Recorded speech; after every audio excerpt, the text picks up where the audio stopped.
On last night's edition of Monday Night Raw, WWE finally acknowledged and responded to its record low viewership and basically explained how they're going to fix some of its glaring problems. As announced, Vince McMahon showed up on Raw for the first time in months. Whilst it was good to see the boss on the show, it was bittersweet as Vince's age is starting to show a lot more. He looked tired, his voice was slightly croaky, and you could see the toll that this business has taken on him after managing to hide it for so many years. He was joined by daughter Stephanie, son-in-law Triple H, and son Shane McMahon in a McMahon family reunion. Collectively, they acknowledged that fans aren't happy and that things need to change, and rather than having a heel or face authority run the show, Triple H mentioned that we now run the show. We are the authority, per se. While we won't get to obviously hire or fire anybody, they noted that we as a voice will be heard and that they will finally pay attention to us. This was certainly a bold promise and one that WWE shouldn't have mentioned lightly. Did they change though?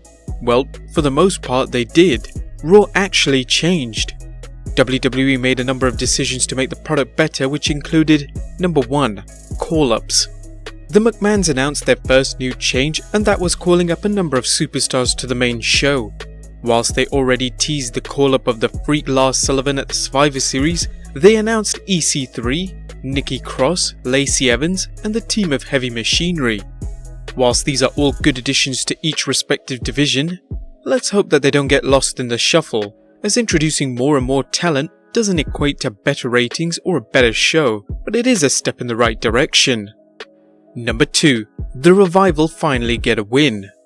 After suffering weekly losses, the Revival finally got a bit of steam in their locomotive by winning a Fatal 4 tagway match, defeating AOP, Lucha House Party, and the B Team.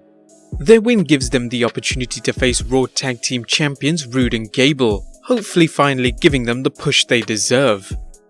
Number 3. Announcing returns. Both Kevin Owens and Sami Zayn have been away from Raw for some time due to suffering injuries. Owens required 2 knee surgeries and Zayn required 2 shoulder surgeries, but it looks like both are ready to return soon as WWE aired a promo hyping their return. Fingers crossed, they could even be back in time for the Rumble. Number 4. More dedication to the women's division. WWE also made the decision to dedicate a whole hour to the women's division by airing an 8-women gauntlet match to decide the number 1 contender for the Raw Women's Championship. Whilst Bayley performed the strongest in the match by eliminating both Alicia Fox and Dana Brooke, she was eventually eliminated by Mickie James. It would all come down to Sasha Banks and Natalya, but Natalya would strive to win, locking Banks in a sharpshooter, making her tap to become the number 1 contender. Some aren't exactly thrilled with Natalya winning and thought that Banks should now get back into the championship scene, but wouldn't you rather see Natalya lose in what is only going to be a throwaway bout? Number 5. Giving opportunities to other talent.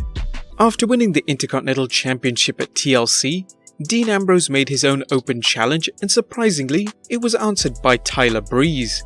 It was a decent contest and finally a great positive change and opportunity for Breeze to get back onto regular TV.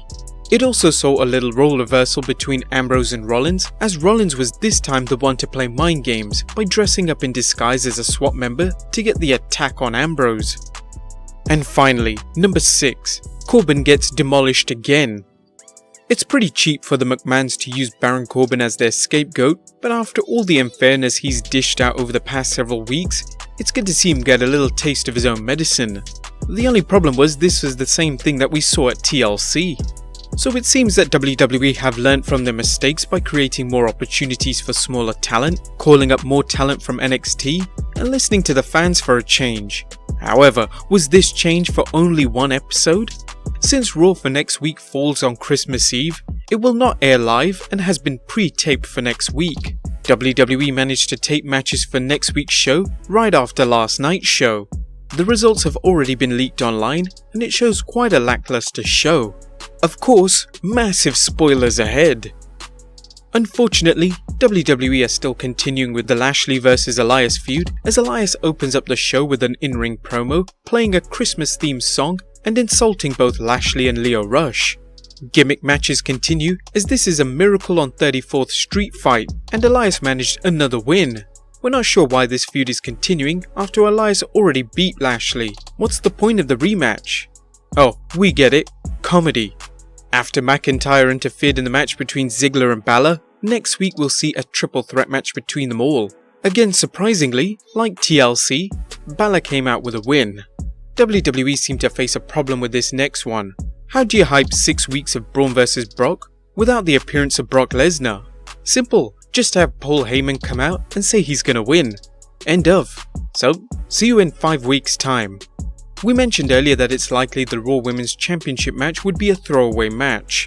Well, we were right, as the match between Rousey and Natalya was described as being long and boring by those who attended. Aren't you glad Banks wasn't wasted in this? Speaking of the women's division, a match we've never seen before. Sasha Banks, Bayley and Ember Moon take on the Riot Squad. We won't spoil this one for you, as we're sure you're looking forward to it. In another letdown, the Revival, who got their championship opportunity from last week's show, again came up short in winning the belt. What are they doing with this team? It's safe to say they are the worst handled team on the main roster today. And to top off next week's show, Seth Rollins and Baron Corbin battle again in the main event. This week's edition of Raw proved that change can be immediate, but next week's show looks abysmal. Have WWE taken 1 step forward and 2 steps back? Let us know in the comments down below, subscribe if you haven't already, and I'll see you next time with some more wrestling content.